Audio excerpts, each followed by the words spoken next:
ರವಿಮೂರ್ತಿ ನಮಸ್ಕಾರ. ನಮಸ್ಕಾರ ಸರ್. ಈ ಅಜೋಲಾ ಪ್ರಾಜೆಕ್ಟ್ ಬಗ್ಗೆ ಹೇಳಿ, ಯಾವ ಥರ ಸರ್ ಇದನ್ನ ಅಜೋಲಾ ಅಂತಾರೆ. ಇದು ಪಶು ಪಕ್ಷಿಗಳಿಗೆ ಮತ್ತು ಕೋಳಿಗೆ ಇದಕ್ಕೆಲ್ಲ ಸೂಪರ್ ಫುಡ್, ಎಸ್ಪೆಷಲಿ ಕುರಿ ಮೇಕೆಗೆಲ್ಲಂತೂ ತುಂಬ ಒಳ್ಳೆ ಫುಡ್ ಅಂತ ಹೇಳ್ತಾರೆ. ಸೊ ಇದನ್ನು ನಾನು ಯೂಟ್ಯೂಬಲ್ಲಿ ನೋಡಿ ಮತ್ತು ಅಗ್ರಿಕಲ್ಚರ್ ಕಾಲೇಜಿಗೆ ಹೋಗಿ GKVK ಹೋಗಿ ಅಲ್ಲಿ ಒಂದು ಸ್ವಲ್ಪ ಅವ್ರ ಹತ್ರ ಕೇಳಿಕೊಂಡು ಯಾವ ರೀತಿ ಬೆಳೆಸ್ಬೇಕೆಲ್ಲ ಹೇಳ್ಬಿಟ್ಟು ಅವ್ರ ಹತ್ರನೇ ಕಲ್ಚರ್ ತೊಗೊಂಡು ಬಂದೆ. ಸೊ ಇದು ಒಂದು 12 ಅಡಿ ಬೈ 3 ಅಡಿ ಬೆಡ್. ಇದರೊಳಗೆ ಆಳ ಒಂದು ಅಡಿ ಇದೆ. ಆದರೂ ಬರೀ ಅರ್ಧ 8 ಇಂಚಷ್ಟು ನೀರು ನಿಲ್ಸಿದ್ದೀವಿ. ಇದಕ್ಕೆ ಫಸ್ಟ್ ಒಂದು ಸ್ವಲ್ಪ ಮಣ್ಣು ಹಾಕ್ಬಿಡ್ತೀವಿ. ರೆಡಿ ಬ್ಯಾಗ್ ಸಿಗುತ್ತೆ. ಇದು ರೆಡಿಮೇಡ್ ಬ್ಯಾಗ್ ಸಿಗುತ್ತೆ. ಇಲ್ಲಾಂದ್ರೆ ನೀವು ಇಟ್ಕೆಯಿಂದ ಈ ರೀತಿ ನಾನು ಮಾಡಿಬಿಟ್ಟು ಒಂದು ಟರ್ಪಲ್ ಹಾಕಿ ಪ್ಲಾಸ್ಟಿಕ್ ಇದು ಹಾಕ್ಬಿಟ್ಟು ಅದ್ರ ಮೇಲೆ ಇದು ಮಾಡ್ಬೋದು. ಅದು ಇನ್ನೂ ಸುಲಭ. ಬಟ್ ನಾನು ಸ್ವಲ್ಪ ಪರ್ಮನೆಂಟ್ ಬೇಸಿಸ್ ಮೇಲೆ ಇದು ಮಾಡಿದೆ. ಸೊ ಫಸ್ಟು ಮಣ್ಣು ಹಾರಿಸ್ಬಿಡ್ತೀವಿ 1 ಇಂಚ್ ಅಷ್ಟು. ಬಾಟಮಲ್ಲಿ ಮಣ್ಣಿದೆ. ಮಣ್ಣು ಹಾಕ್ಬಿಟ್ಟು ಅದ್ಮೇಲೆ ನೀರು ತುಂಬಿ ನೀರಲ್ಲಿ ಏನೇನು ಕಸ ಪಸ ಎಲ್ಲ ಬರ್ತೀವಿ ತೆಗೆದು ಆಚೆ ಹಾಕ್ಬಿಡ್ತೀವಿ. ಮತ್ತೆ ಒಂದು 5 kg ಸಗಣಿ, ಇದಕ್ಕೆ ಒಂದು 50-100 ಗ್ರಾಮು ಸೂಪರ್ ಫಾಸ್ಫೇಟು, 2 ಮಿಕ್ಸ್ ಮಾಡಿ ಕಲಿಸ್ಬಿಟ್ಟು 2 ಬೆಡ್ಗೂ ಹಾಕಿ ತುಂಬಿಟ್ವಿ.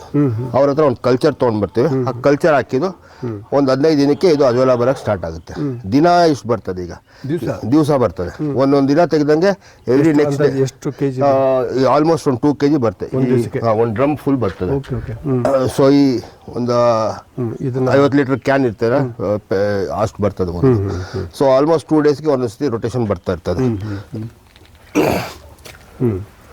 ಸೊ ಇದು ಅಜೋಲಾ. ಇದನ್ನ ಹಸುಗೆ ಹಾಕಂಗಿದ್ರೆ ಒಂದು ರೌಂಡ್ ತೊಳೆದ್ಬಿಡ್ಬೇಕು. ಯಾಕಂದ್ರೆ ಇದೊಂದು ಸ್ವಲ್ಪ ಲೈಟಾಗಿ ಸಗಣಿ ವಾಸನೆ ಇರ್ತದೆ ಕೆಲವು ಹಸುಗಳೇ. ನಮ್ಮ ಹತ್ರ ಇರೋದು ಮಲ್ನಾಡ್ ಗಿಡ್ಡ, ಆ ಸಗಣಿದು ವಾಸನೆ ಬರಲ್ಲ.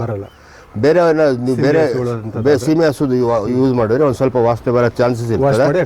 ವಾಶ್ ಮಾಡಿಬಿಟ್ಟು ಒಂದು ಸ್ವಲ್ಪ ಹಾಕಬೇಕು. ಡೈರೆಕ್ಟ್ ಹಾಕಿದ್ರೆ ತಿನ್ನಲ್ಲ ಅದು. ಫಸ್ಟ್ ಅದಕ್ಕೆ ಮೇವು ಜೊತೆ ಬೆರೆಸ್ಬಿಟ್ಟು ಹಾಕಿ ಆಮೇಲೆ ಒಂದು ಸ್ವಲ್ಪ ರೂಢಿ ಆಗ್ಬಿಟ್ಟು ಅದು ಡೈರೆಕ್ಟಾಗಿ ತಿನ್ನಕ್ಕೆ ಸ್ಟಾರ್ಟ್ ಆಗುತ್ತೆ. ಕೋಳಿ ಮಾತ್ರ ನಾವು ಡೈರೆಕ್ಟಾಗಿ ಹಾಕ್ತಾ ಇದ್ದೀವಿ. ನಾನು ಕೋಳಿ ಸಾಕಿದ್ದೀನಿ.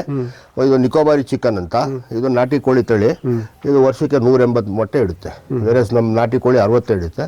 ಇದು 180 ಇಂದ 220 ಮೊಟ್ಟೆವರೆಗೂ ಇಡ್ತಿದ್ದು. ಅದನ್ನ ಅವ್ರ ಮೇವ್ ಜೊತೆ ಮಿಕ್ಸ್ ಮಾಡಿ ಕೊಡ್ತೀವಿ. ಇದು ಸೂಪರ್ ಫುಡ್.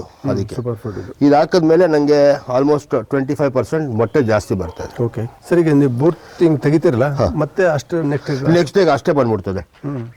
ಮತ್ತೇನು ಪ್ರತಿ ದಿವಸ ಇಲ್ಲ, ಏನಿಲ್ಲ ಸರ್, ಒಂದು ಸ್ವಲ್ಪ ಬಿಟ್ಬಿಡ್ಬೇಕು.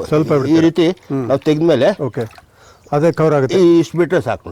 ಇಷ್ಟು ಬಿಟ್ಟರೆ ಸಾಕು. ಇಡೀ ಟ್ಯಾಂಕಿಗೆ ಇಷ್ಟು ಬಿಟ್ಟರೆ ಸಾಕು. ಓಕೆ, ಇಡೀ ಟ್ಯಾಂಕ್ ಎಲ್ಲ ಕವರ್ ಆಗುತ್ತೆ. ಇಡೀ ಟ್ಯಾಂಕ್ ಎಲ್ಲ ಕವರ್ ಆಗುತ್ತೆ. 2 ದಿವಸ ಬಿಟ್ಟರೆ ಇದನ್ನು ಜಾಸ್ತಿ ಬೆಳೆಯುತ್ತಾ ಸರ್? 2 ದಿನಕ್ಕೆ ತೆಗಿತಾ ಇರಬೇಕು. ಇನ್ನೂ ಜಾಸ್ತಿ ಬೆಳೆಯೋದು ಅದು ಹತ್ತತ್ರ ಬಂದು ಬೆಳೆಯೋಕ್ಕೆ ಅವಕಾಶ ಸಿಗಲ್ಲ. ಗ್ರೋತ್ ಸ್ಟಾಪ್ ಆಗುತ್ತೆ. ಅವಾಗ ಒಂದೊಂದ್ಸತಿ ಈ ರೆಡ್ ಆಗ್ಬಿಡ್ತದೆ ಲೀವ್ಸ್ ಎಲ್ಲ, ಗ್ರೋತ್ ಆಗ್ತಿರಂಗೆ. ಅವಾಗ ವೇಸ್ಟ್ ಅನ್ನೋಕ್ಕಿಂತ ಅದು ಸ್ಟಾಪ್ ಆಗ್ಬಿಡ್ತದೆ ಸರ್, ಸ್ಟಾಗ್ನೇಟ್ ಆಗ್ಬಿಡ್ತದೆ ಗ್ರೋತ್. ಹಂಗಾಗಿ ಅದನ್ನ ಕೇರ್ಫುಲ್ ಹೇಳ್ಬಿಟ್ಟು. ಹೌದು. ಹಂಗಾಗಿ ಅಜೋಲಾದಿಂದ ಬಹಳಷ್ಟು ರೈತರಿಗೆ ಉಪಯೋಗ. ಹೌದು. ಇದನ್ನ ನೀವು ಈವನ್ ನಾವು ಮನೆಗೆ ಫ್ಲವರಿಂಗ್ ಪ್ಲಾಂಟ್ಸ್ ಇದೆಯಲ್ಲ, ನಮ್ಮ ಮನೆಗೆ ಪಾಟ್ ಇತ್ತು ಒಂದು, ಅದ್ರೊಳಗೆ ತುಳಸಿ ಗಿಡ ಹಾಕ್ತಾ ಇದ್ವಿ. ಅದೇನ್ ಮಾಡಿದ್ರು ಬೆಳೀತಾ ಇಲ್ಲ.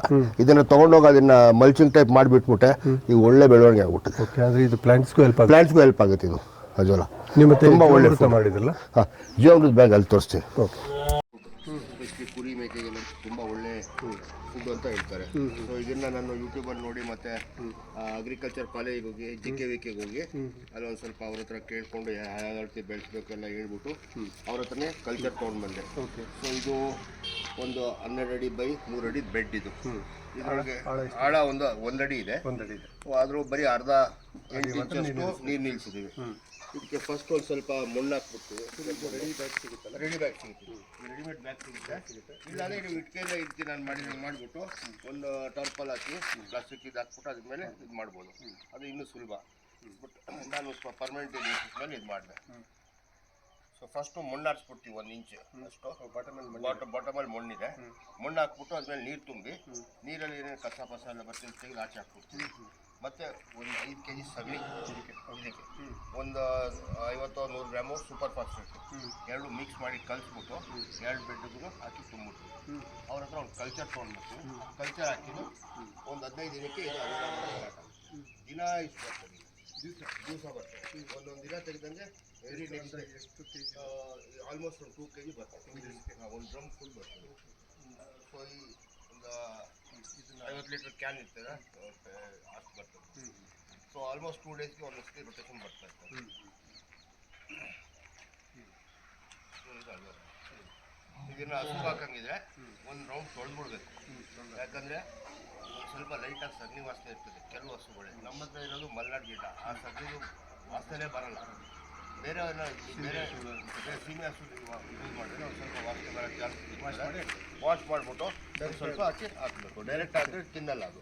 ಫಸ್ಟ್ ಅದಕ್ಕೆ ಮೇವು ಜೊತೆ ಬೆರೆಸ್ಬಿಟ್ಟು ಹಾಕಿ ಆಮೇಲೆ ಸ್ವಲ್ಪ ರೂಢಿ ಹಾಕ್ಬಿಟ್ಟು ಅದು ಡೈರೆಕ್ಟಾಗಿ ತಿನ್ನೋಕ್ಕೆ ಸ್ಟಾರ್ಟ್ ಆಗುತ್ತೆ. ಕೋಳಿ ಮಾತ್ರ ನಾವು ಡೈರೆಕ್ಟಾಗಿ ಹಾಕ್ತಾ ಇದ್ದೀವಿ. ನಾನು ಕೋಳಿ ಸಾಕಿದ್ದೀನಿ. ಇದು ನಿಕೋಬಾರಿ ಚಿಕನ್ ಅಂತ. ಇದು ನಾಟಿ ಕೋಳಿ ತಳಿ. ಇದು ವರ್ಷಕ್ಕೆ 180 ಮೊಟ್ಟೆ ಇಡುತ್ತೆ. ಬೇರೆ ನಮ್ಮ ನಾಟಿ ಕೋಳಿ 60 ಇಡುತ್ತೆ. ಇದು 180ಇಂದ 220 ಮೊಟ್ಟೆವರೆಗೂ ಇಡ್ತಿದ್ವು. ಅದರ